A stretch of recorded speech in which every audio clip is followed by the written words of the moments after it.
Okay, Grunster, let's sit you down right here. And look! Christmas cartoons! Part 3. Yeah, it's weird. There's actually a lot of these holiday-themed superhero episodes.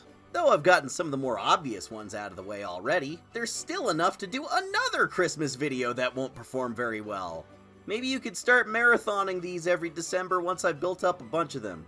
Either way, they're fun and I like to be festive, so let's dig into some holiday spirit and rip the garland intestines and candy cane bones from the body of Santa. Here's 5 more superhero holidays.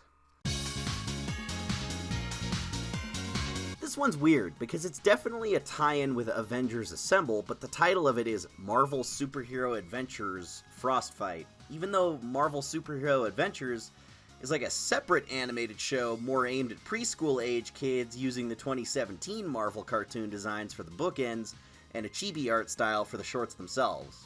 They put that branding on this movie, but it has nothing to do with that series. And I say movie because this is by far the longest of these specials, clocking in at 85 minutes. Genuinely, it could have been 20 minutes and it would have gotten the point across just fine.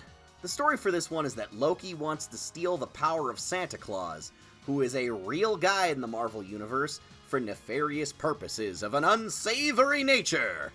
I think it's cool to finally see one of these shows acknowledge that weird part of Marvel lore. Santa Claus is an actual guy in the same universe where Frank Castle's children were shot to pieces in a public park. He's beaten up a burglar in one of my favorite issues of Spider-Man by Peter David, and Deadpool gave him a compound fracture in his knee one time after being hired to kill him after the elves staged a walkout and ruined Christmas. Why does Santa skip good little boys and girls like Benjamin Grimm and Kamala Khan every year? I know why he skips Kitty Pryde, she's got a potty mouth, but the rest? I feel like there's a darkness there. Regardless, Frostfight imagines the jolly old saint as a product of Asgardian mythos and calls him Mjolnir.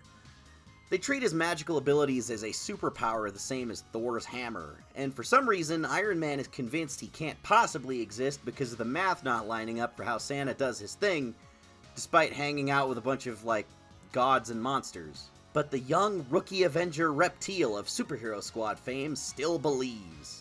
Also, my research has showed that Reptile is not in a single other episode of this entire show. What's also weird about this movie is that despite using the Avengers Assemble art style, it doesn't have all the same cast members either. Roger Craig Smith is replaced by Matt Mercer as Captain America.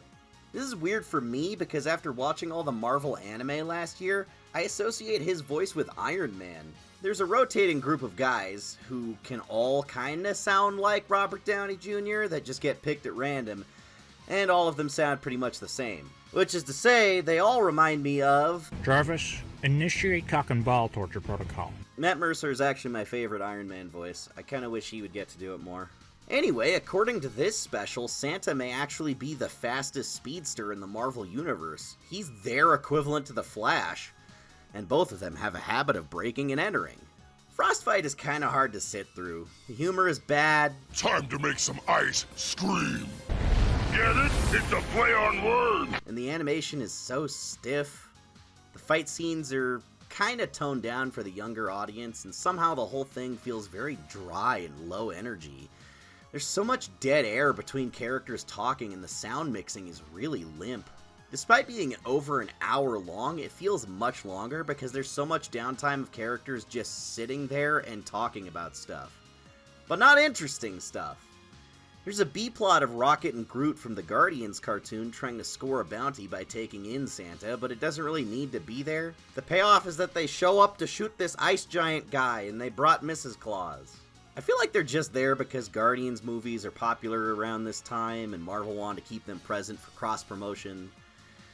Brand synergy! Oh god. At least he's not stupid baby Groot. Remember how obnoxious and omnipresent that got? I feel like this is one of the most half-assed, phoned-in, well, it's for kids, so who gives a shit animated specials I've ever seen. I don't recommend this one. This is doo-doo. Not off to a great start, but maybe taking it back to the golden age of Saturday morning cartoons will reinvigorate my Christmas spirit. Way back in the 1980s, the king of Saturday morning action cartoons was the techno-Viking badass of Eternia himself. Him, along with his twin sister spin-off, She-Her.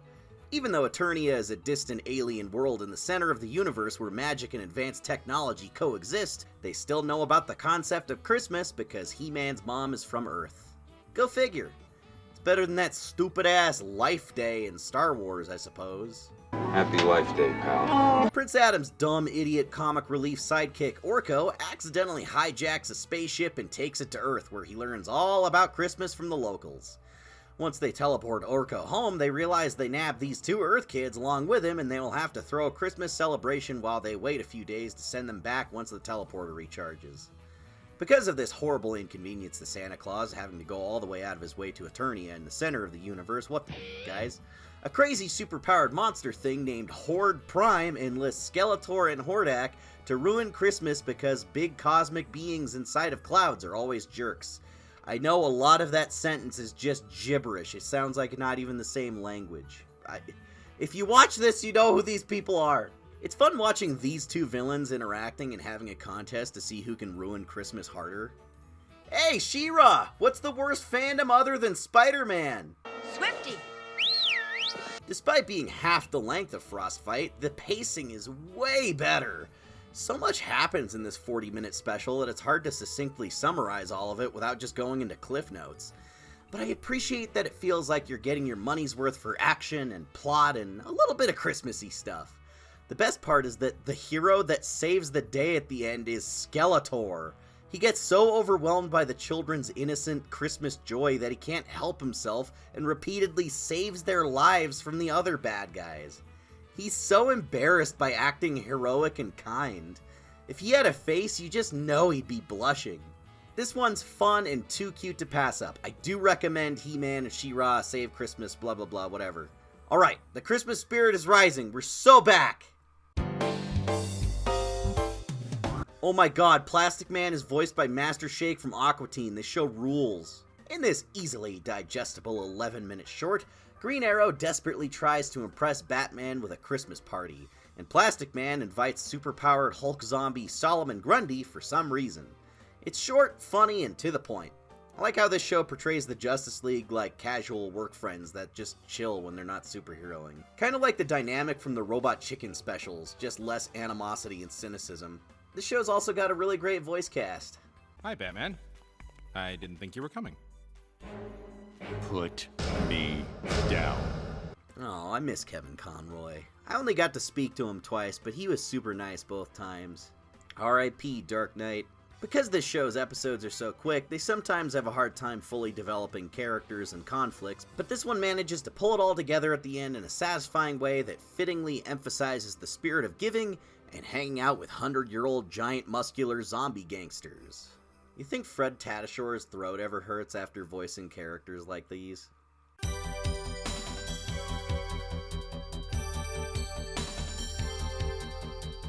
Before he was Dwayne Johnson serving alcoholic drinks at the premiere of a PG movie for some reason, Krypto had his very own animated series where Superman allows Krypto to be adopted by a boy named Kevin, who is the only person on Earth who can talk to Krypto Dr. Dolittle style.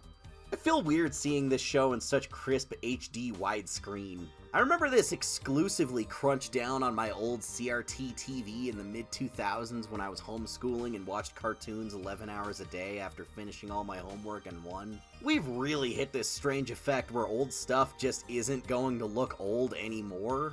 The human eye can't tell the difference between 1080p and 4K. Don't you lie to me! This could have come out yesterday for all I know, not 2005! Anyway, Kev here tries to get a storybook for his little sister for Christmas, but accidentally reads a spell that transports him into the stories within the book. Krypto, the spooky dog, Jumanji's in after him, and they encounter various fairy tale characters, portrayed by Kevin's own family from the real world. Like an Oz thing, they're doing an Oz thing. Weirdly, these stories have nothing to do with Christmas. Nor does the theme really of this entire episode. He could have just as easily gotten the book for his sister's birthday. I don't know why this has bookends about holidays, but the whole middle doesn't tie into that. Yeah, I'm running out of popular ones of these. I've only got enough to make, actually 2 or 3 more. Well, I covered Krypto the Superdog, so no one can say I forgot about it. Which superhero Christmas thing do you think I should cover next year that I haven't already? Maybe you've got one in mind that I didn't know about. I'm not sure about Guardians. It's not a cartoon. Well, you know, everything in the MCU is about 80% a cartoon, if you know what I'm saying. I don't know. I think I could be convinced if you made a compelling enough case for it. Let's end this one on a low note and go to the Christmas special from a show set exclusively during summer vacation. It's July!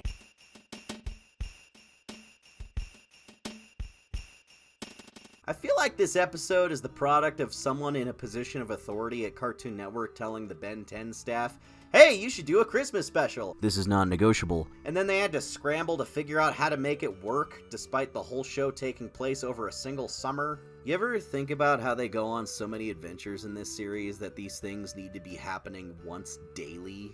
Maybe like twice a day? I think to make the timeline of this show work, there can't be a single day of this road trip where nothing eventful happens. Every day has to be an alien invasion, a shape-shifting doppelganger Venom-type bad guy, or some run-in with an evil wizard or unexplained magic curse. On this particularly hot summer day, Ben and his road trip crew family stop off at a year-round Christmas theme park in the desert to cool off from the grueling heat. Here they find that the park is under some kind of nearly century-long curse where the founder has become a Christmas-obsessed maniac, inventing death traps and turning all the patrons into evil elves to prepare for a holiday that never came.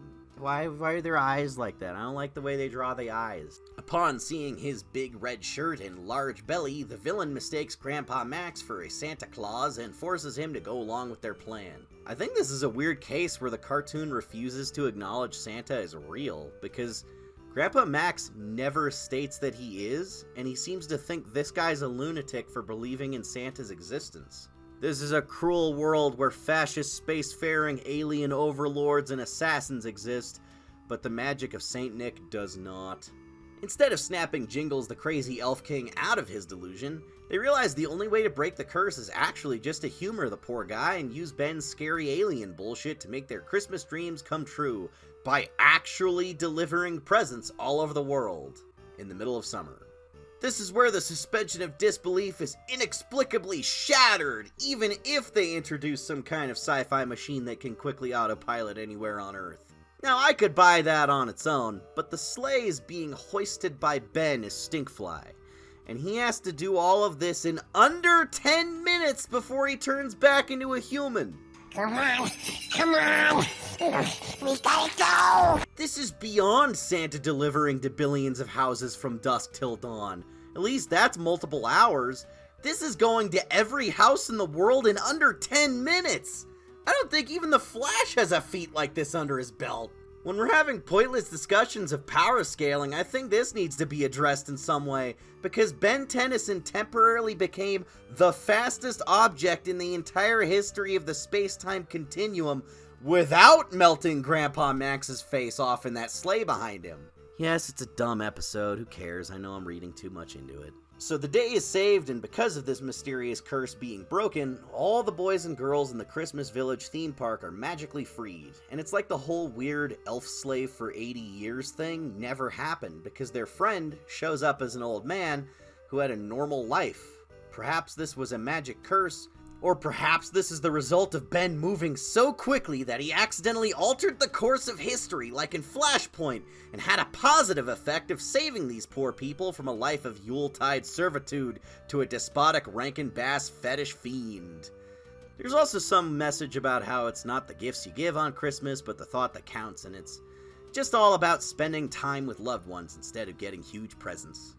Sure, it's a little shoehorned in, and this whole episode is ill-conceived in the first place, but I'm a sucker for that schmaltzy peace on earth because it's December stuff, so it filled me with the sticky hot Christmas joy I so desperately wanted to guzzle down. I'm not expecting this video to do any better than the other ones if you can't tell, but I just enjoy writing them, and sometimes it's not about the views. It's about sending a message, Spider-Man. This year's been rough on me. Like, really rough. And I've dealt with some hardships and trials I'd never have before in my life. But at the end of it all, I'm still proud to have my family and friends around me. I spent a lot of time with my online friends in real life in 2023, which was really cool. And I moved into my own place for the first time ever because of your generous support by viewing the videos and backing the Patreon. And I get to be with the love of my life for our own very first Christmas together as an independent married couple. Spider-Man-child could never. So from the bottom of my heart, thank you to all my friends, family, and dedicated viewers who made this year bearable by sticking with me. Let's make 2024 a good one. Love to all, buy my junk on eBay, and for God's sake, yes, I'm still working on the Spider-Man 2 video before you ask.